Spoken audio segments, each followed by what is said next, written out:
Bismillahirrahmanirrahim. Assalamualaikum warahmatullahi wabarakatuh dan salam sejahtera.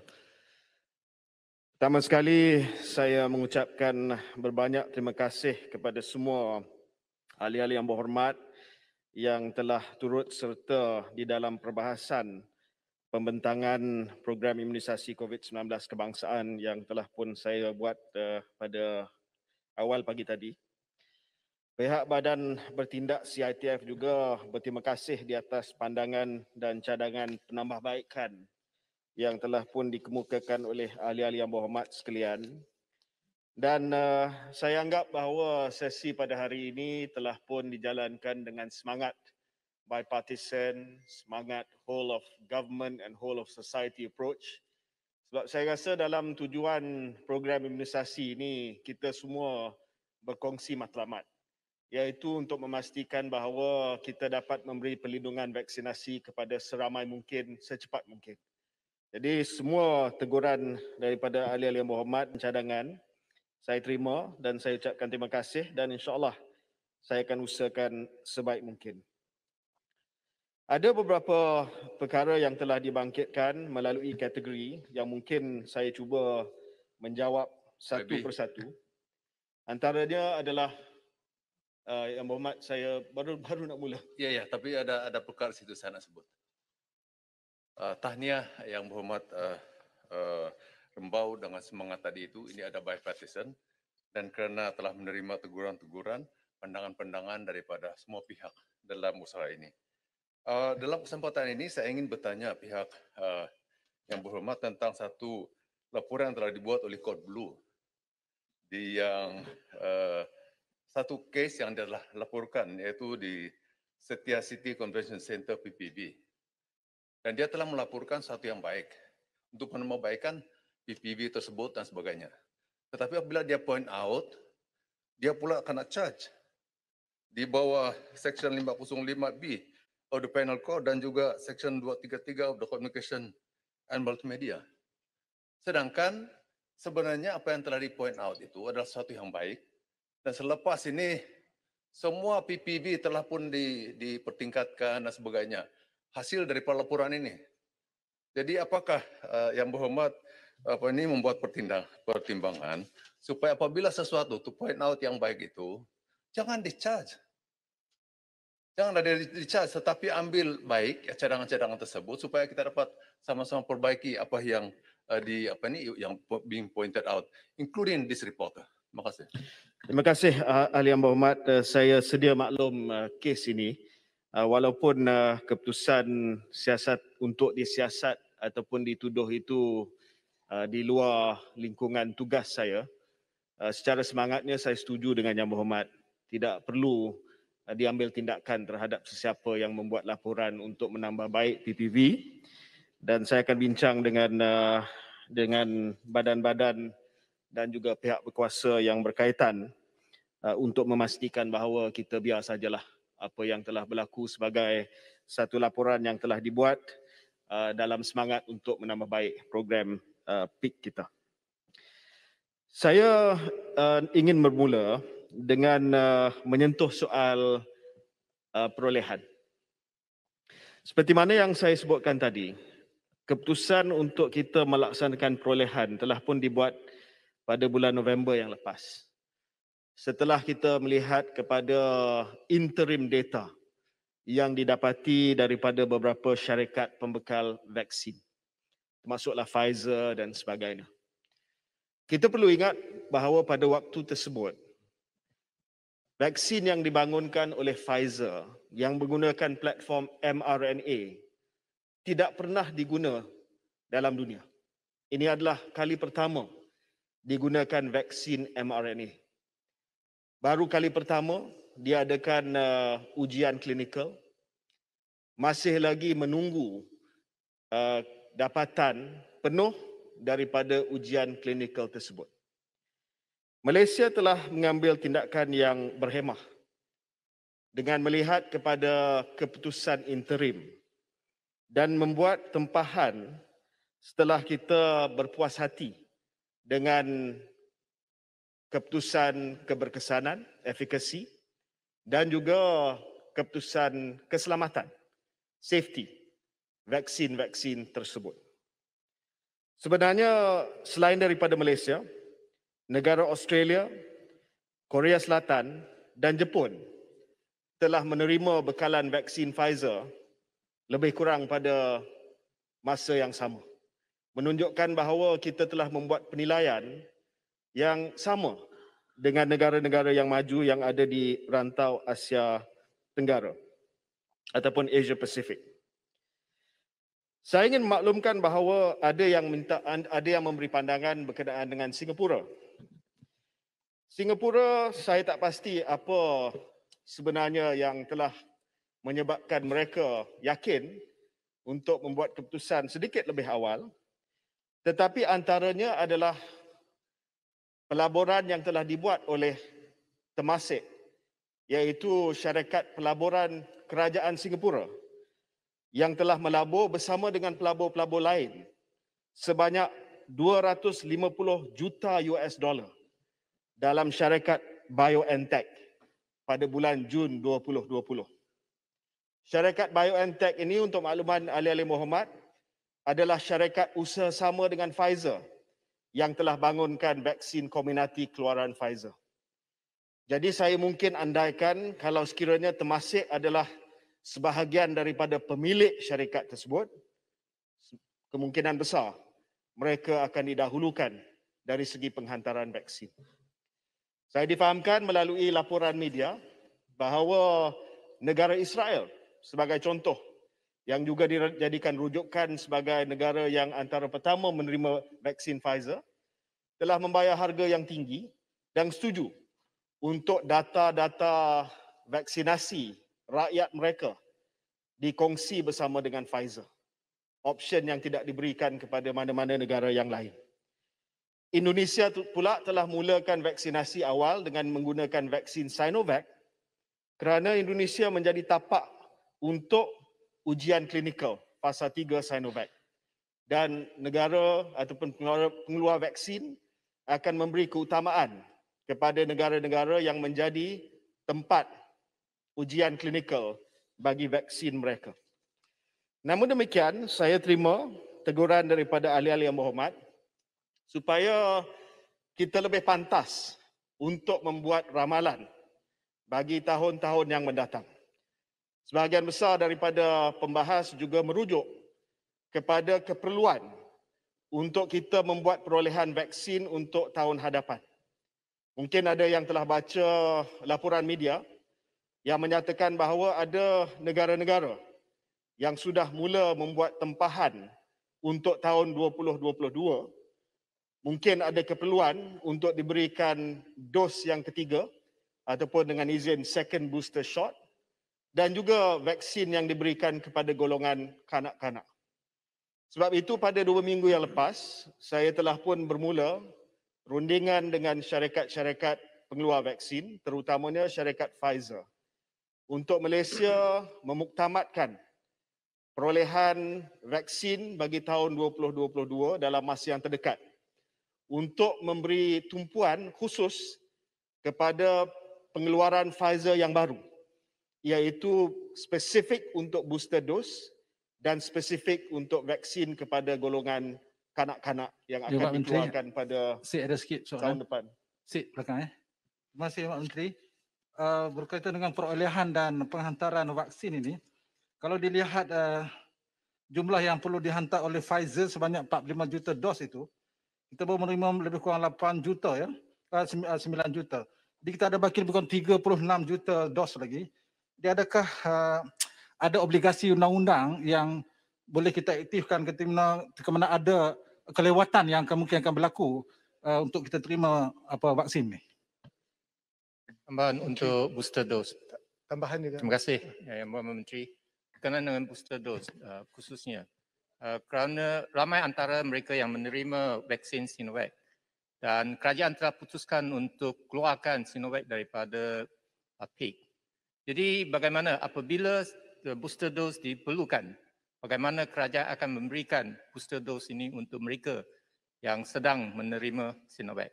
Menteri, sedikit Menteri, the Speaker. Habis Menteri.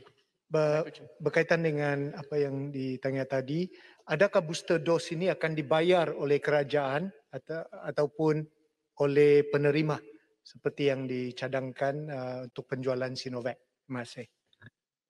Ya, Pandai Kuching sikit lagi. Isu berkaitan. Sama tadi saya ada bangun untuk bertanya tentang polisi booster dose ini kerana banyak yang sekarang mereka telah pergi untuk membuat antibody test.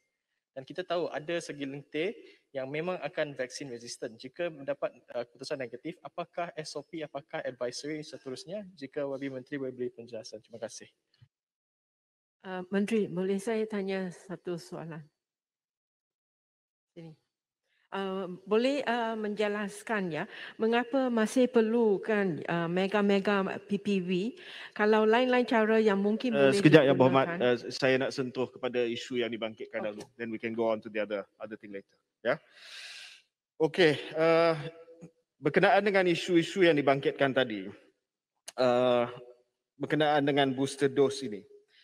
Buat masa ini kita masih lagi menunggu syur daripada kumpulan pakar yang dipengerusikan oleh Dr. Kalai Rasu Periasami, pengarah Institute Clinical Research of KKM, yang pada minggu hadapan akan memberi syur berkenaan dengan keperluan sama ada kita perlu booster dose ataupun tidak.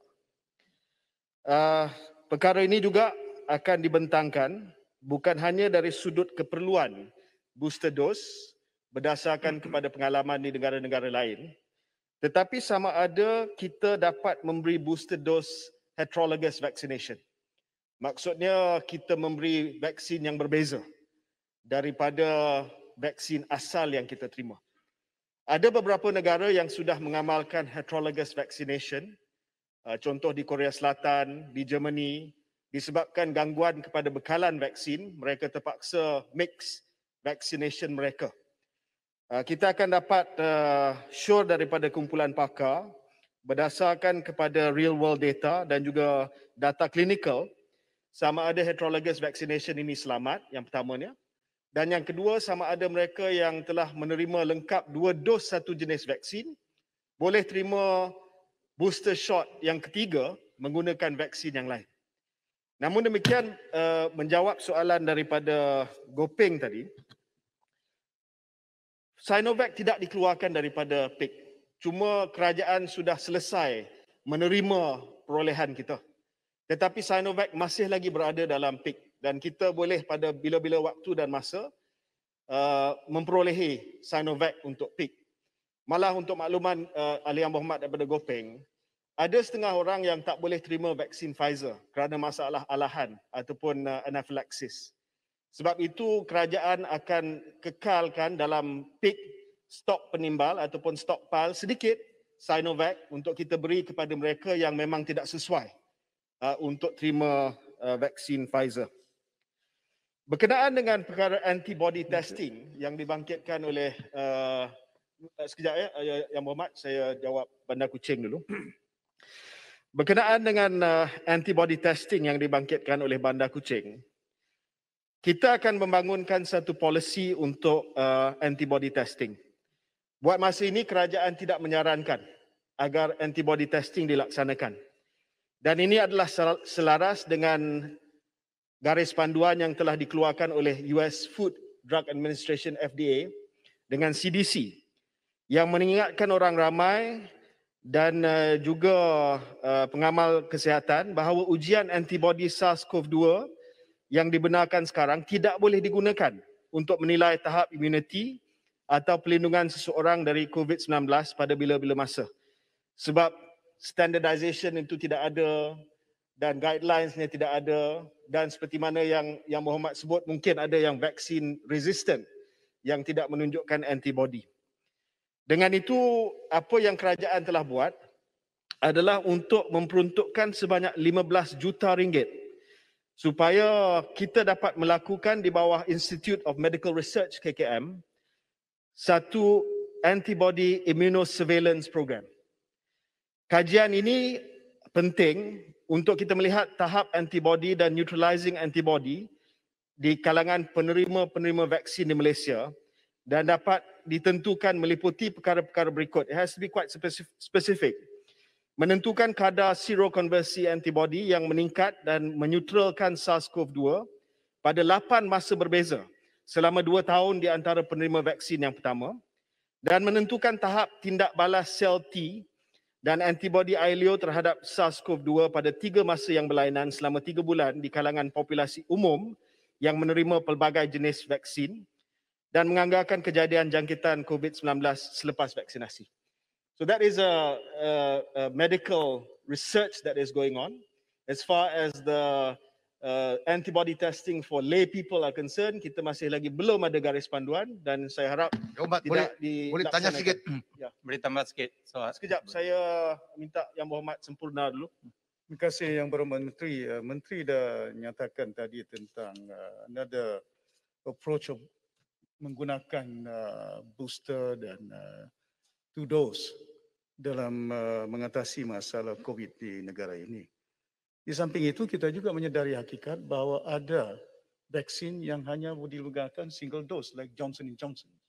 Saya dah nyatakan di peringkat awal, takkan kita tak boleh menggunakan cuma single dose untuk mengurangkan perbelanjaan negara.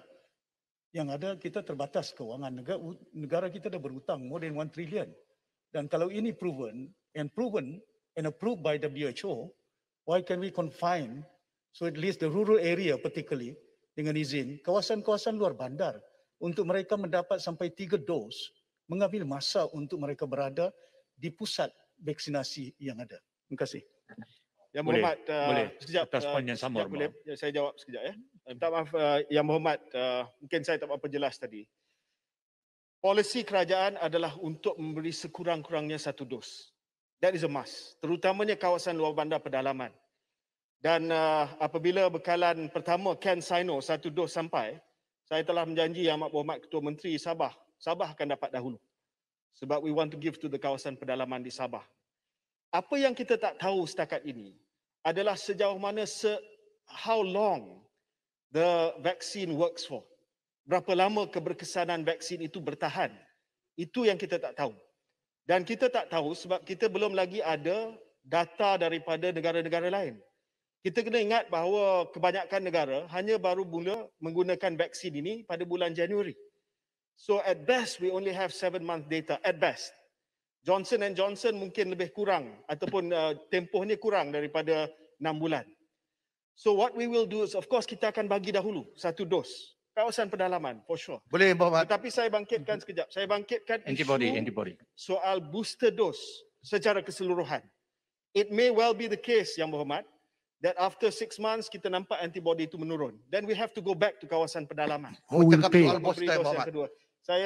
Saya bagi laluan kepada Kinabatangan, Terima lepas kasih. kepada Kulim Bandar Baru, lepas tu Gopeng. Yang Berhormat Menteri, memang betul bahawa ramai sudah masyarakat sekarang ini pergi jumpa doktor, ambil darah, buat blood testing untuk sama ada antibody dia 60% kah, 40 kah, 90.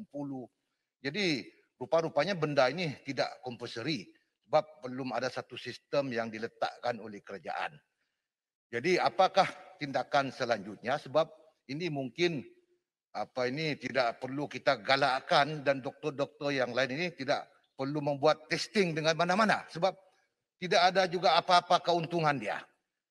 Yang kedua, soal booster ni. COVID ni sebetulnya sama ada betul atau tidak, virus ini datang daripada manusia dan yang dia punya vaksin pun dari manusia. Jadi mungkin tidak ada akan ending dia.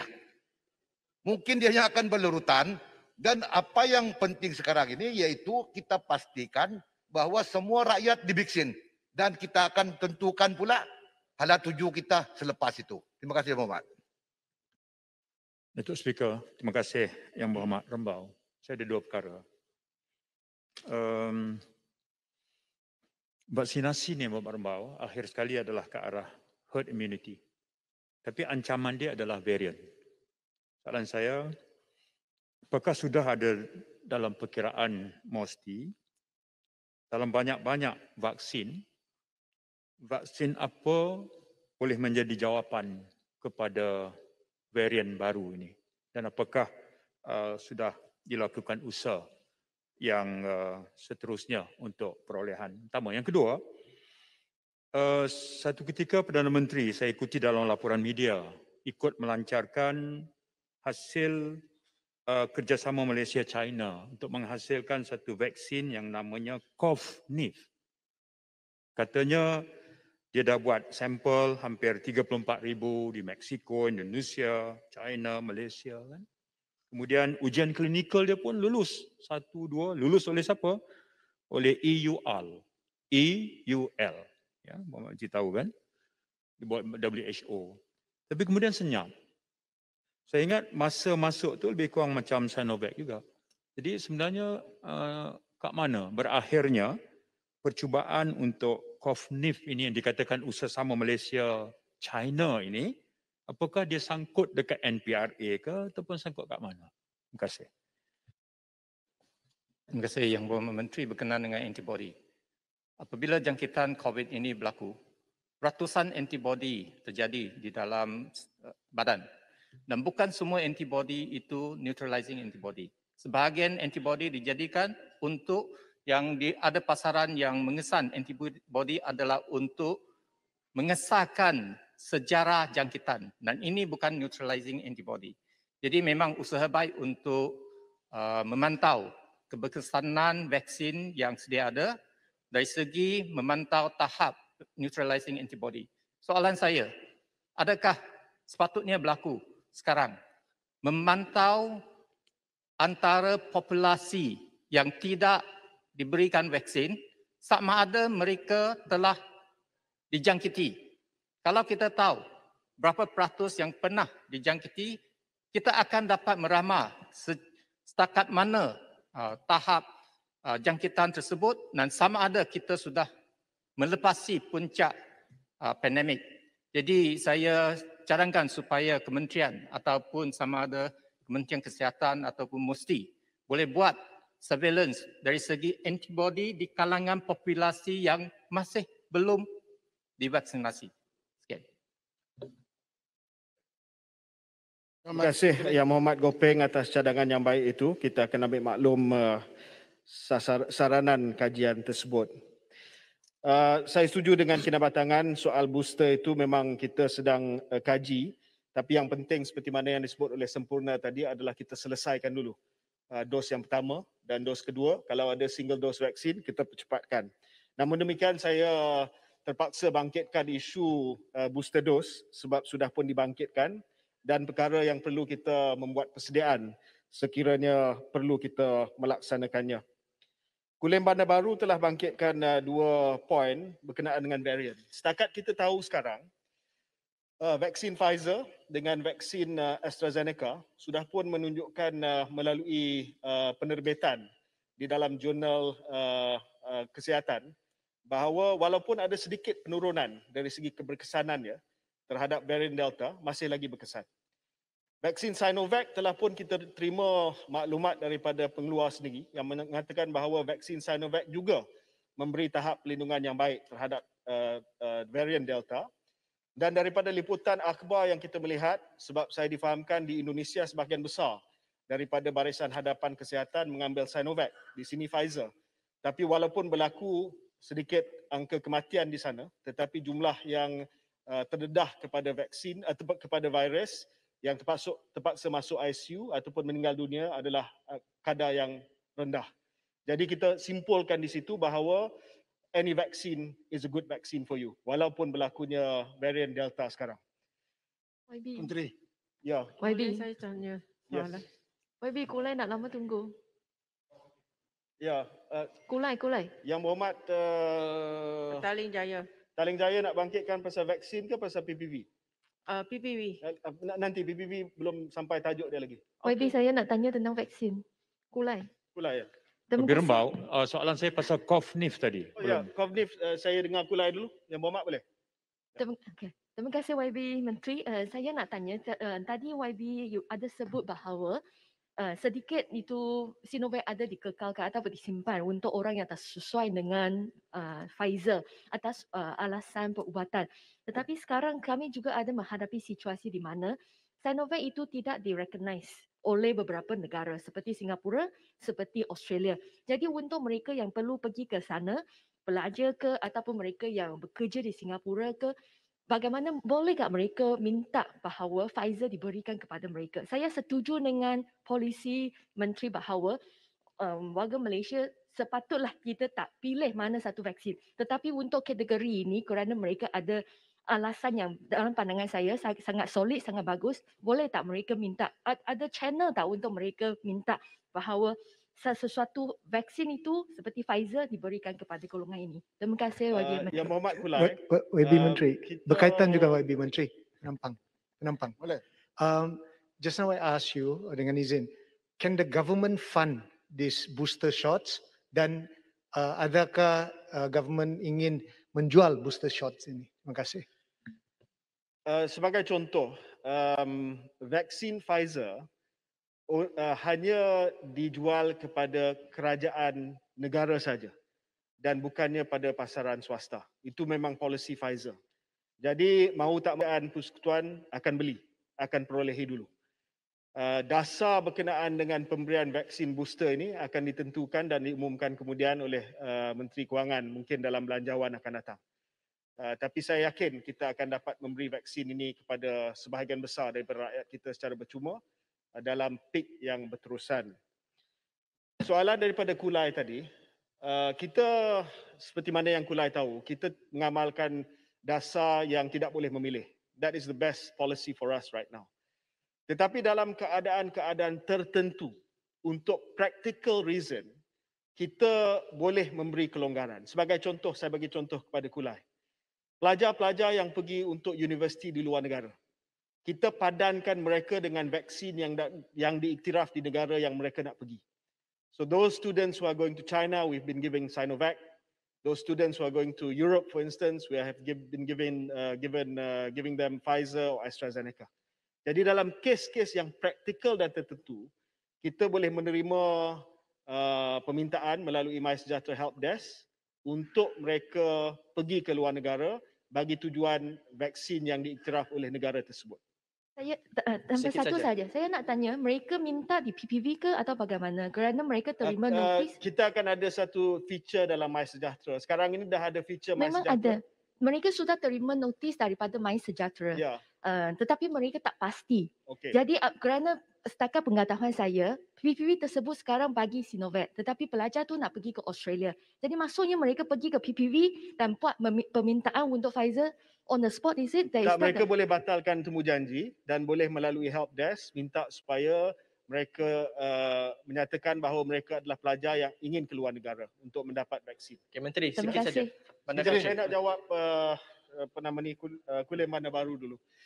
Kulim Bandar Baru bangkitkan isu vaksin daripada IMCAMS ataupun Institute of Medical Biology Chinese Academy of Medical Sciences dengan jenama COVNIF kalau tak silap saya. Tapi pengeluarnya adalah Institute of Medical Biology Chinese Academy of Medical Sciences. Ujian klinikal fasa 3 telah berjalan semenjak bulan Januari di Malaysia dan kita bakal menerima keputusan itu pada hujung tahun ini. Namun demikian ada syarikat yang sudah pun mula proses pendaftaran vaksin IMCAMS ini dengan NPRA. Dan apabila NPRA sudah berpuas hati dengan dossier maklumat yang terkandung dalam dalam permohonan itu, maka kita akan memberi kelulusan. Dan saya sedia maklum bahawa vaksin ini telah menerima emergency use authorization di negara China. Vaksin ini juga vaksin kegemaran Yang Berhormat Alor Gajah juga sentiasa tanya saya bila nak diluluskan. Tangga Batu, Bandar Kuching. Jadi vaksin ini mungkin akan kita luluskan dalam masa yang terdekat. Bandar Kuching. Sikit saja. Bandar Kuching. Tangga Batu. Tanjung Karang. Saya pergi Tanjung Karang, lepas tu ni Dr. Zul Ulusangor. Lepas tu Bandar Kuching ya. Bandar Terima kasih Yang Mak Menteri. Tadi Yang Mak Menteri ni pasal vaksin ya, Sinovac.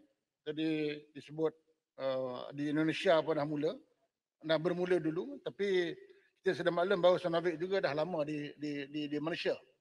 Sejak tahun 2018 dan satu-satunya vaksin yang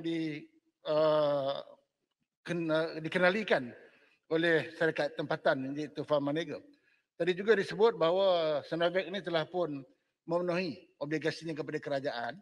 Jadi persoalan saya ialah, adakah selepas ini Pharmanega boleh menjual Sinovac ini terus kepada kerajaan negeri ataupun kepada pihak swasta, dan adakah mesti juga melalui SOP iaitu kena juga mendapat kelulusan daripada JKJAV.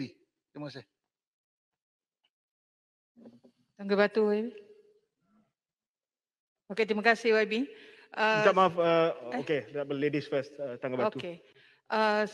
Kita ni kan masih lagi bila kita bincang macam ni, masih ramai sebenarnya ya orang kawasan saya bertanya bila kami nak dapat vaksin ni. Daripada bulan Mac meminta dalam MySejahtera tapi belum lagi mendapat. Jadi mereka mengatakan ni macam Zaitun Samion katalah menaruh harapan ya. Jadi lagi satu ialah bila yang boleh, ada yang mengatakan boleh walk in. Dan siapa yang boleh walk in dan pukul berapa ke ataupun ada tak limit masa bila yang boleh walk in? Terima kasih. Bandar Kuching sikit saja. Sandakan Saya nak Yang Menteri. Okey, selepas Bandar Kuching sandakan. Saya nak tanya soalan pertama, tadi YB Kulai ada membangkitkan tentang pelajar yang keluar.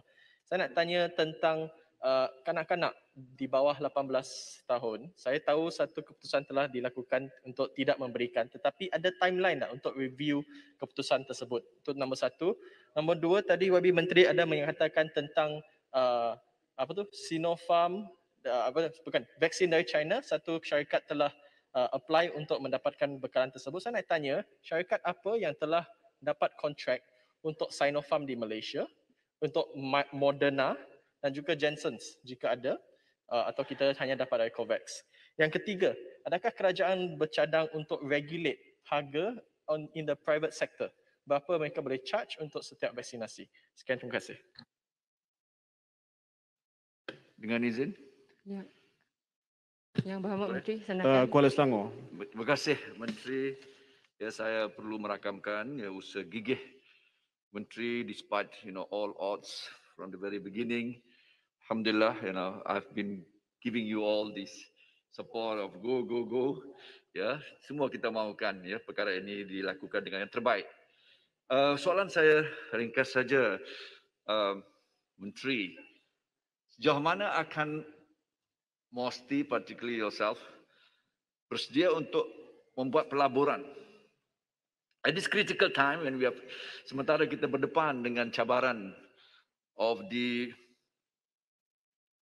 variants of concern, particularly Delta, Lambda dan sebagainya, untuk sama bergiat dalam satu production of a second generation vaccine yang mana merupakan satu pendekatan proprietary molecular biology and chemical technology to develop novel vaccine.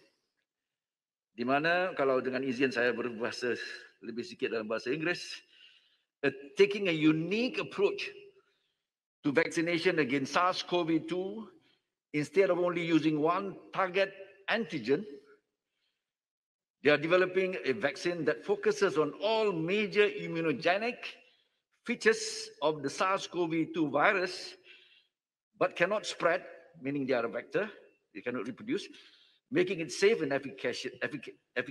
Yeah?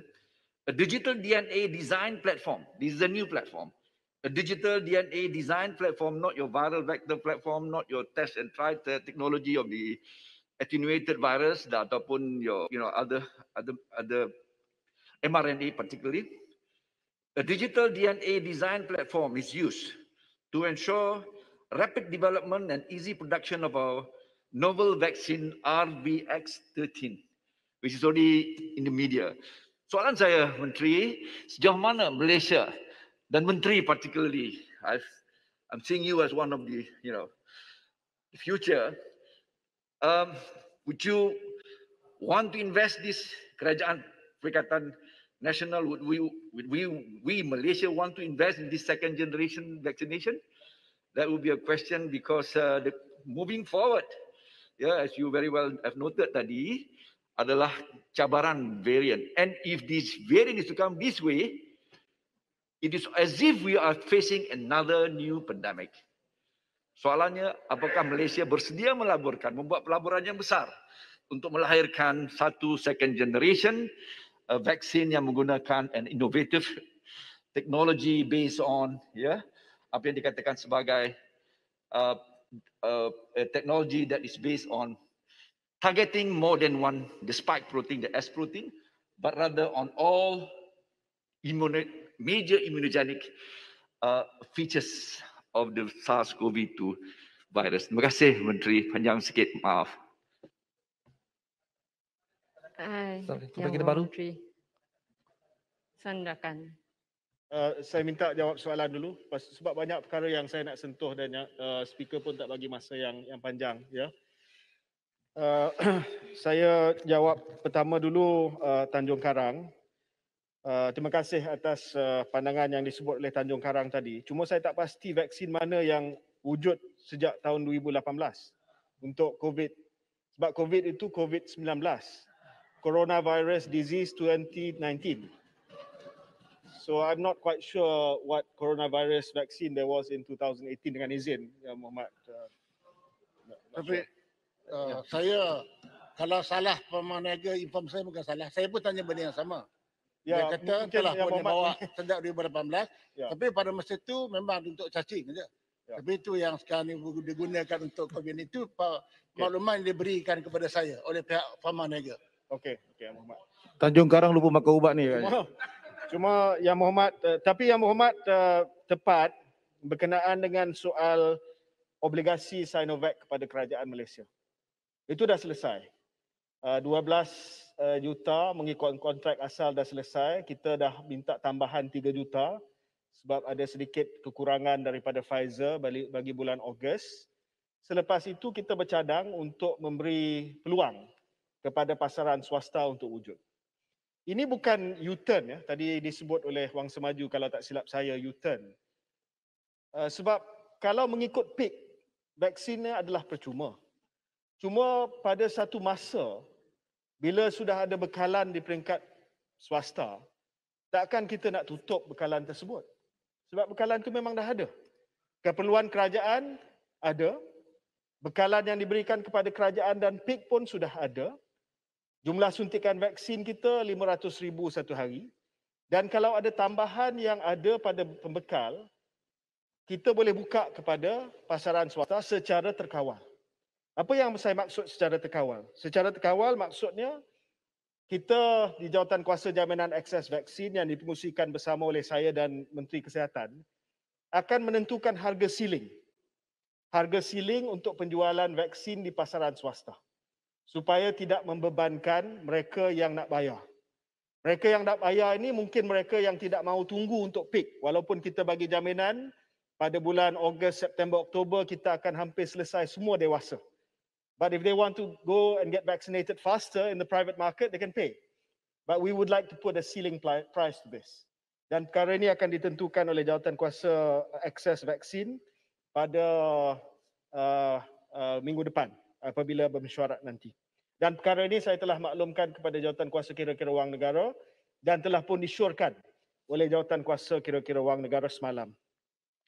Tangga Batu bangkitkan soal bila dapat vaksin.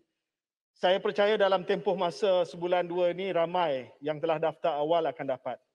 Sekarang ini MySejahtera menggunakan algoritma siapa yang daftar dulu akan dapat. Ya.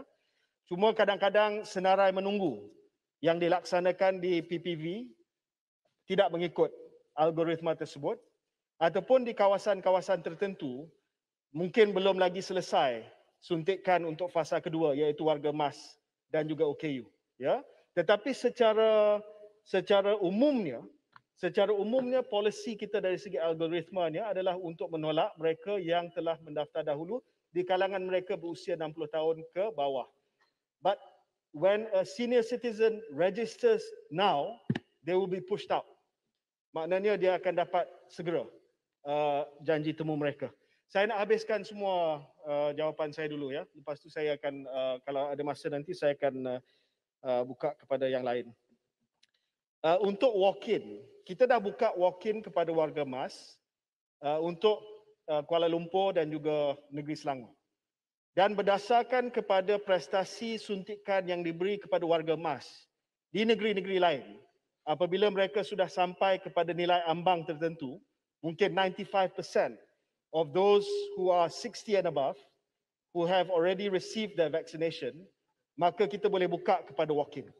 Cuma walk-in ini kita kena berhati-hati sedikit sebab kita tidak mahu berlakunya satu kesesakan di PPV apabila ada ramai warga emas di kawasan tersebut yang masih lagi belum menerima vaksin mereka. Sekejap saya nak habiskan saya punya jawapan tadi. Berkenaan dengan perkara yang dibangkitkan oleh Bandar Kuching, ini adalah perkara yang agak sedikit panjang yang saya perlu sedikit masa yang dipertua. Saya nak jawab Bandar Kuching sekali dengan apa yang dibangkitkan oleh Jelutong dan juga Simpang Renggam berkenaan dengan vaksinasi untuk sektor pendidikan. Dan selepas itu saya akan jawab soal vaksinasi untuk kanak-kanak. Ini tajuk besar. Please, saya minta kerjasama daripada Bukit Mentajam dan juga daripada Alia Muhammad untuk bagi saya peluang menjawab ini dulu. And then we can go back to your queries later. I have no problem answering, ya. Cuma bagi peluang kepada saya untuk jawab soalan ini dulu. Menteri, Tuan Speaker, peraturan tetap. Saya nak bangkitkan peraturan tetap 12 untuk minta Speaker pertimbangkan lanjutkan masa hari ini kerana semalam Menteri Kesihatan tidak mahu lanjutkan masa, tidak mahu jawab soalan, tetapi hari ini kita ada Menteri yang nak jawab semua isu yang telah dibangkitkan. Saya rasa sepatutnya kerajaan ataupun Speaker tak ada halangan kerana isu vaksin, isu yang sangat penting untuk Malaysia sekarang. Jadi kalau kita akan sokong Menteri. Kalau Speaker tidak mahu melanjutkan masa, ternyata kita bukan untuk datang sini untuk dengar fakta, tapi hanya untuk membazirkan masa. Pertimbangkan. Terima kasih. Silakan Yang Muhammad. Terima kasih ahli yang dipertua. Saya Speaker, saya telah bangkitkan peraturan tetap. Saya kita dah minta kata ruling. sampai 5.30, habis banyak saya ada kuasa pun 15 minit, 5.45. Saya dah kata dah. Kerajaan boleh bawa usul untuk lanjutkan masa. Boleh kita selamatkan masa. Yang bawa Menteri tolong sambung. Tak ada lagi pencerahan, saya tak akan benarkan kerana tak cukup masa. Itu saya setuju. Kita akan sokong usul, jangan takut. Nak selamatkan nyawa bukan selamatkan masa. Datuk Speaker. Tolong diam boleh tak? Tolong diam boleh? Minta TPM bawa usul.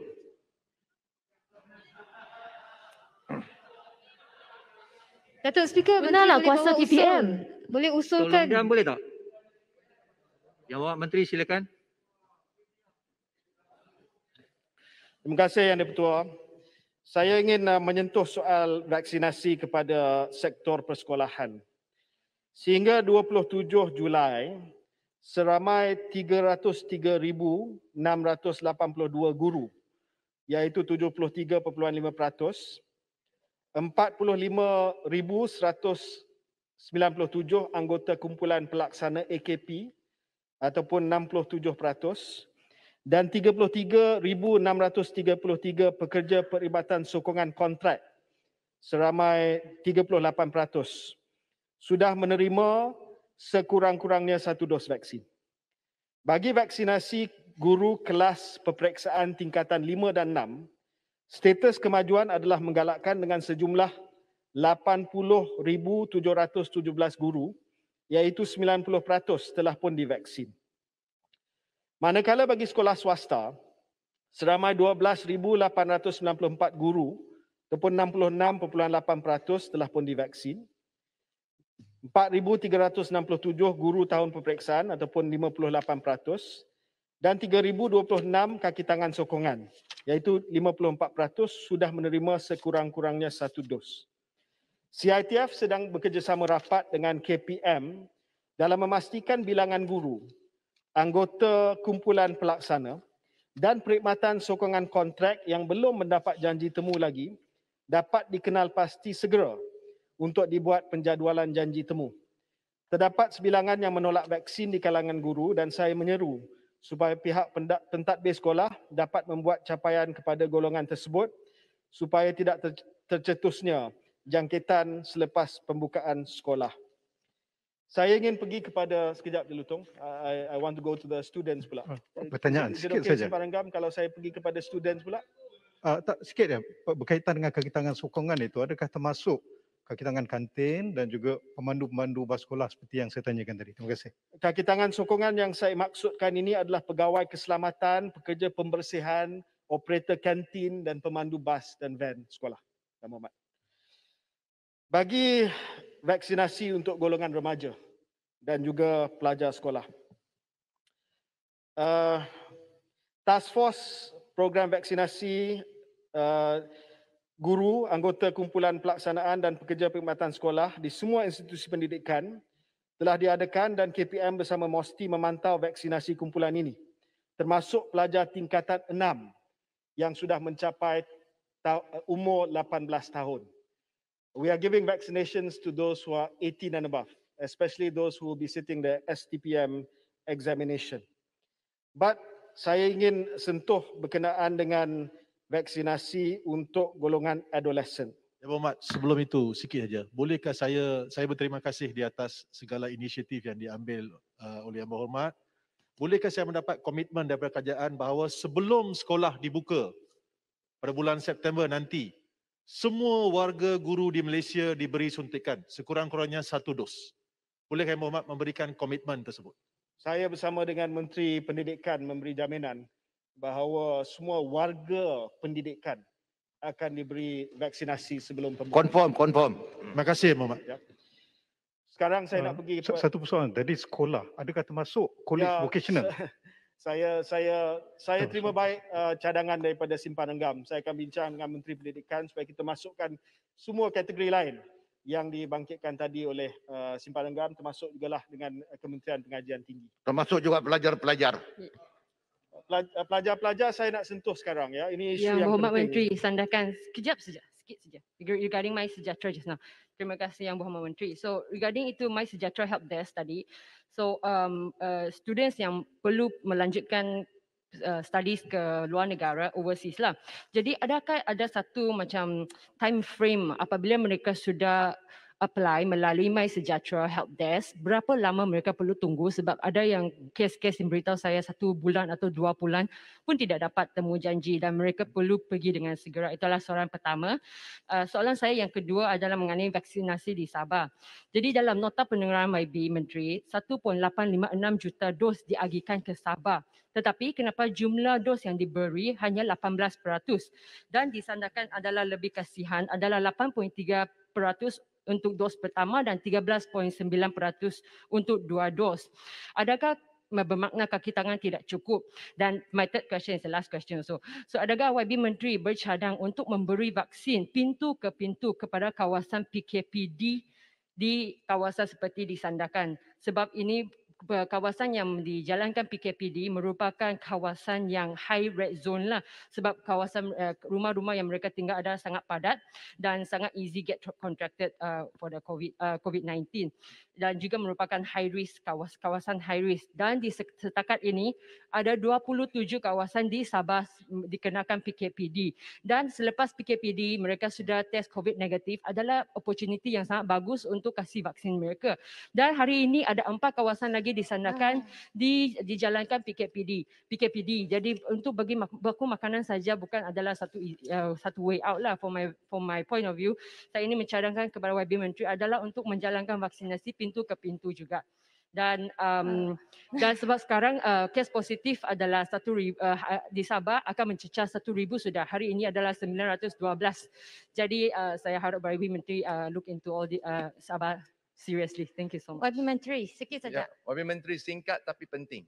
Satu saja. Boleh bagi tanya. Pagi ini saya bangkitkan Yang Berhormat Menteri. Setakat hari ini masih lebih 10 juta rakyat Malaysia belum daftar My Sejahtera untuk dapatkan vaksin.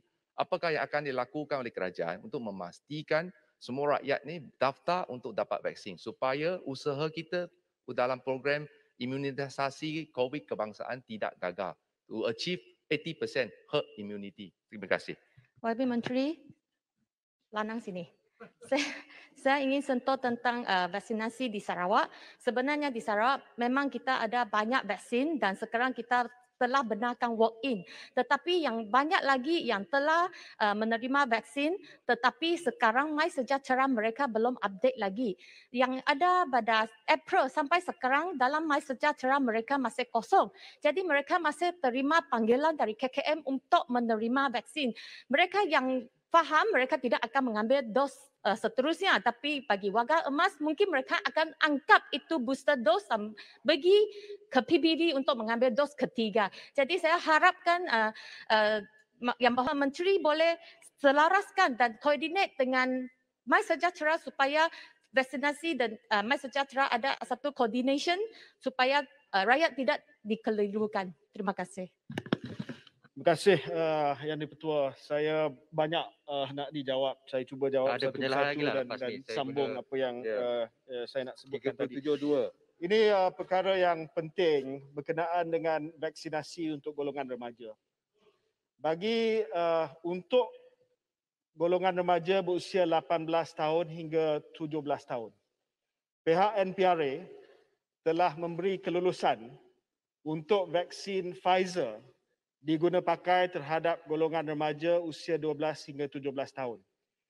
Di Malaysia ini, penggunaan vaksin ini bergantung kepada satu, pendaftaran oleh NPRA secara regulatory.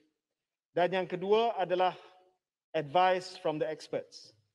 Dalam hal ini, Technical Working Group penilaian calon vaksin yang dipengusikan oleh Datuk Kalarasu Pelerasami telah memberi syur kepada Jawatankuasa Jaminan Akses Vaksin untuk tangguh dahulu pemberian vaksin kepada golongan remaja antara 12 hingga 17 tahun.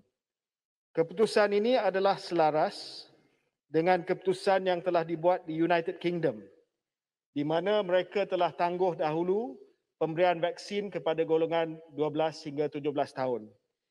Sebab yang diberikan adalah berdasarkan kepada pelaporan kesan sampingan di Amerika Syarikat. Terdapat kesan sampingan myocarditis, radang jantung, adalah sebanyak 40 kes per 1 juta dos vaksin mRNA COVID-19 Pfizer yang diberikan kepada lelaki berumur 12 hingga 29 tahun. Dengan insiden yang walaupun kecil, tetapi sedikit membimbangkan, Technical Working Group telah menyarankan agar kita menunggu dahulu untuk data daripada negara-negara lain dapat diperolehi sebelum kita meneruskan vaksin untuk kumpulan remaja ini. Walaupun dalam sebahagian besar kes myocarditis di Amerika Syarikat tidak ada kematian ataupun tidak ada kes yang serius, tetapi kita tidak tahu kesan jangka masa panjang kepada mereka yang mendapat radang jantung ataupun inflammation of the heart and pericarditis. Sebab itu buat masa ini, apa yang telah diputuskan oleh JKJAV adalah kita tidak memberi vaksinasi kepada usia 12 hingga 17 tahun, tetapi kita akan keluarkan satu garis panduan clinical guidelines untuk usia 12 hingga 17 tahun yang mempunyai risiko tinggi daripada COVID-19. Dan ini juga selaras dengan pandangan daripada United Kingdom. Teenagers who have chronic illness, who are immunocompromised, will be offered the vaccine on a voluntary basis with all risk assessment done. But it will only be available for that particular group of teenagers for now, as far as the vaccination is concerned. Jadi soal pelajar SPM pada asalnya memang kita nak bagi. Tetapi setelah mendapat pandangan daripada pakar, termasuklah pediatric cardiologist dan sebagainya, kita decide to err on the side of caution as far as the side effects of myocarditis and pericarditis for young adolescents. Ya, saya minta supaya dapat teruskan sebab ada beberapa soalan lagi yang belum dijawab. Minta syarikat yang dapat kontrak Sinopharm, Moderna. I'm coming to you. Yeah. Untuk Sinopharm, product registration holder tempatan adalah syarikat Duo Pharma. Anak syarikat Pemodalan Nasional Berhad PNB. There's only one product registration holder per vaccine. So Pfizer is Pfizer Malaysia, AstraZeneca Malaysia, Sinovac is Pharmaniaga. In the case of Sinopharm, it has been given to Duo Pharma. It's got nothing to do with the government, itu antara Sinopharm dengan Duo Pharma. Dan mereka telah daftar dengan NPRA. Bagi Johnson & Johnson, YB Menteri. sekejap. Bagi Johnson & Johnson, it's Johnson & Johnson Malaysia is the product registration holder. Bagi Moderna, saya difahamkan belum lagi dapat kelulusan ataupun pendaftaran NPRA, tetapi yang membuat permohonan adalah Zulik Pharma untuk vaksin Moderna. Pandangan daripada YB Menteri Yang Berhormat- berkaitan dengan 37.2. Sinopharm. Tak Sinopharm. ada pencerahan lagi. Just to 37.2. clarify, di Sabah sebuah company bernama Kanger International telah joint venture dengan state government untuk supply 800,000 kalau saya tak salah. Saya tak pasti tentang You're not sure about saya that. tak pasti tentang perjanjian tersebut, tetapi oleh kerana dah ada product registration holder, apa saja penjualan Sinopharm di Malaysia mesti melalui syarikat Duo Pharma sahaja dan bukannya syarikat yang lain. Menteri sikit, Zulik Pharma, what is the apakah faktor yang menjejaskan pendaftaran Zulik Pharma for Moderna? Menteri, if you may answer quickly. Saya difahamkan it will be registered very soon, Yang Berhormat. Ya. Menteri. Dan berkenaan apa yang dibangkitkan oleh Kuala Selangor tadi, saya setujulah. Saya rasa kita perlu melihat jauh ke hadapan tentang perkara ini, Yang Berhormat, ya. Sebab kita perlu future proof vaccination kita. Mutasi seperti mana yang Berhormat Kuala Selangor tahu sekarang ini berlaku pada spike protein. Itu antigen kepada mRNA. Tapi kalau spike protein itu dah berubah, maka vaksin itu tak berkesan lagi. So we have to look forward. Dan Yang Berhormat pun sedia maklum, ada ribuan lagi penyakit daripada haiwan yang zoonosis ini yang belum lagi lompat kepada manusia. So I think we can work together on this, Yang Berhormat. Menteri. Excellent, Menteri. We may also involve dalam clinical trial mereka, second generation vaksin. Terima kasih. Terima kasih. Menteri, Bukit Saya Mertajam. nak jawab soalan daripada Teluk Intan berkenaan dengan mereka yang belum daftar. Teluk Intan dalam perbahasan tadi bangkitkan cadangan sama ada kita nak wajibkan, mandatory. Buat masa ni kerajaan tidak ada cadangan untuk mewajibkan vaksin sebab program kesihatan awam di Malaysia, all vaccinations are voluntary in Malaysia. Dan kita tidak mahu sampai tahap di mana kita nak paksa orang dengan undang-undang untuk menerima vaksin. Tapi apa yang kita harap akan meningkatkan jumlah pendaftaran ataupun mereka yang enggan berdaftar adalah kebebasan ataupun kemudahan yang akan diberikan kepada mereka yang lengkap vaksinasi. Dan ini akan diumumkan oleh Yang Berhormat Perdana Menteri. Kemudahan yang diberikan kepada mereka yang lengkap vaksinasi, what they can do, dan saya harap mereka yang enggan menerima vaksin akan rasa mungkin terpanggil untuk mendapatkan vaksinasi untuk mendapat dan menikmati kemudahan-kemudahan yang akan diumumkan. Lanang, saya ambil maklum, we are coordinating with the state government to update the MySejahtera untuk memastikan bahawa mereka yang dah dapat melalui manual registration di Sarawak dapat sijil tersebut. Saya rasa kalau tak silap saya Penampang juga telah tanya soalan berkenaan dengan sijil vaksinasi untuk mereka yang menerima vaksin di luar. Jadi kita akan buka satu feature dalam MySejahtera bagi mereka yang menerima vaksin di luar untuk mereka mendapat sijil kuning dalam MySejahtera tersebut. Reciprocal recognition. Sorry? It will be a reciprocal recognition. We are working on reciprocal recognition with countries bilaterally. So dengan Singapura sebagai contoh, kita sudah ada satu perjanjian dengan Singapura di mana mereka mengiktiraf MySejahtera kita dan kita mengiktiraf aplikasi mereka di negara kita. Dan rundingan yang sama sedang dilaksanakan dengan EU, dengan China dan juga negara-negara lain. Terdapat juga masalah sekarang ni, ada yang terima satu dos di luar, datang sini nak terima dos yang kedua. So we are trying to overcome this. Kita boleh terima pada face value yang mereka telah terima dos yang pertama, but we don't know. Mereka tunjuk kad saja. Di UK sebagai contoh, dia tak ada aplikasi. Dia ada kad NHS saja.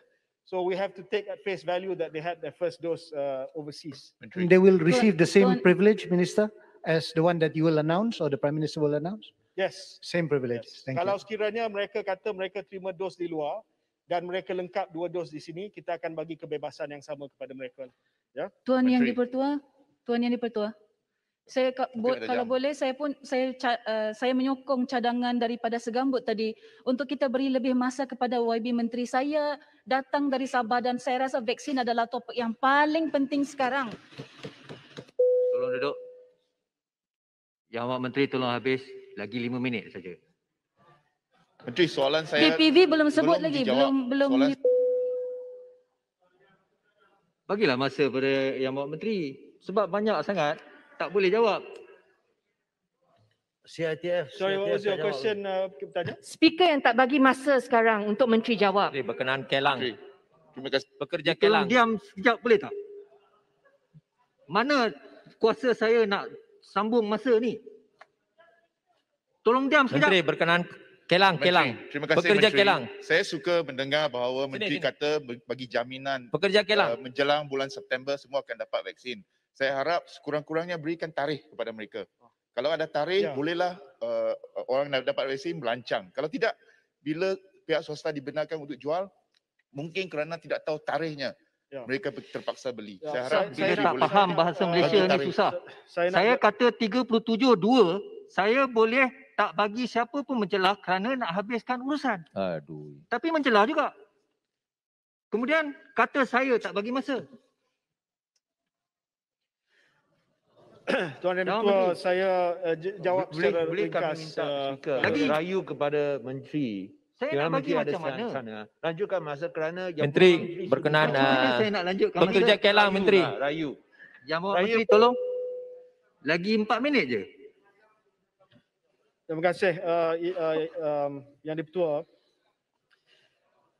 Berkenaan dengan cadangan daripada Bukit Mentajam, cadangannya baik. Sebenarnya kalau boleh saya nak bagi semua janji temu. Cuma masalahnya, kalau vaksin Sinovac kita tahu lebih kurang dia punya penghantaran. Sebab sebahagian besar di fill finish di Malaysia. Tetapi the problem that I have, Yang Berhormat Bukit Mentajam, adalah Pfizer. Pfizer hanya memberi jadual penghantaran untuk 2 minggu akan datang. Dan ini adalah amalan di seluruh dunia. Apabila mereka hanya memberi jadual penghantaran untuk 2 minggu sahaja, saya tak pasti berapa banyak akan sampai. Bila tak pasti berapa banyak yang sampai, saya tak boleh buat unjuran untuk memberi temu janji kepada semua. Because I don't know whether Pfizer will give me 2 million this week, 1.4 million next week, in 2 weeks time, or 2 million in 3 weeks time. So itu masalah dia sekarang. Ya. Apabila kita dapat clarity dari segi jadual penghantaran, maka kita akan push as many appointments as possible. Sekarang Pharma Niaga mempunyai stok 14 juta vaksin. Mengapa tidak kerajaan menggunakan stok itu dulu untuk memberikan dos pertama? Ya. Yang belum dapat dos pertama lebih kurang 8 juta. Jadi kalau 14 juta itu dibeli, mungkin kita boleh berikan dos pertama dulu kepada yang belum dapat dos pertama. Terima kasih. Itu pertimbangan yang perlu kita buat berdasarkan kepada kemampuan kerajaan juga. Sebab perolehan kita sudah pun kita maksimumkan dengan ceiling. 14 juta yang dikatakan ada stok itu adalah stok yang dia nak bawa untuk dijual kepada pasaran swasta. Itu pun kita belum tentukan berapa banyak dia boleh bawa masuk. Tapi kalau kita nak beli lagi daripada Sinovac sementara kita tunggu penghantaran Pfizer, then it will add to the bill perolehan kita. Menteri boleh bagi single dose dulu and then postpone the second dose. Sinovac you mean? Pfizer you mean? Bayan baru, Pfizer. Pfizer kita telah memikirkan soal melanjutkan interval dosing. Ada cadangan kita melanjutkan 6 minggu, 8 minggu dan kita sedang melihat kepada melanjutkan interval. There's only one issue to that. Sebelum penularan variant of concern Delta, memang kita dah bersetuju untuk melanjutkan kepada 6 hingga 8 minggu, Pfizer. Tetapi dengan adanya varian Delta, kita dapati bahawa keberkesanan 1 dos vaksin sahaja, Pfizer, adalah dalam lingkungan 30% sahaja. Dan dengan itu, Technical Working Group telah membuat saranan kepada JKJAV supaya Pfizer punya interval itu jangan dilanjutkan ataupun dipanjangkan dan kekal pada 4 minggu. Sekarang ini kita belum lagi ada keputusan untuk heterologous vaccination yang dimaksudkan oleh Bukit Mentajam. Give them Sinovac first, give them Pfizer second. Contoh. We will have a decision by next week. Tapi saya yakin Datuk Seri, saya mohon yang kepada berkenaan Menteri dengan untuk kos, menyusul di bawah 12.1 untuk lanjutkan 1 jam lagi supaya kita ada masa untuk memberikan jawapan yang lebih lengkap. Kalau perkara ini berkaitan dengan kos, saya yakin ahli dalam Dewan ini akan bersetuju untuk kerajaan membelanjakan lebih banyak kerana ini berkenaan dengan nyawa 7.8 juta orang yang belum dapat dos pertama. Saya harap Menteri akan memberikan pertimbangan yang serius terhadap isu ini. Saya ucapkan terima kasih. Saya harap Menteri Menteri ada kuasa di bawah peraturan 12.1 untuk menyusul. Jawab Menteri, masa dah tamat. Sebagai seperti Menteri semalam, ada saya arahkan Yang Berhormat Menteri agar boleh memberi jawapan-jawapan yang selanjutnya yang tidak dapat jawab ni dalam masa 10 hari bekerja secara bertulis. Ya. Speaker. Ahli-ahli yang berhormat, mesyuarat Dewan hari ini ditangguhkan sehingga jam 10 pagi hari Khamis besok 29 Julai 2021. Assalamualaikum warahmatullahi taala wabarakatuh. Assalamualaikum.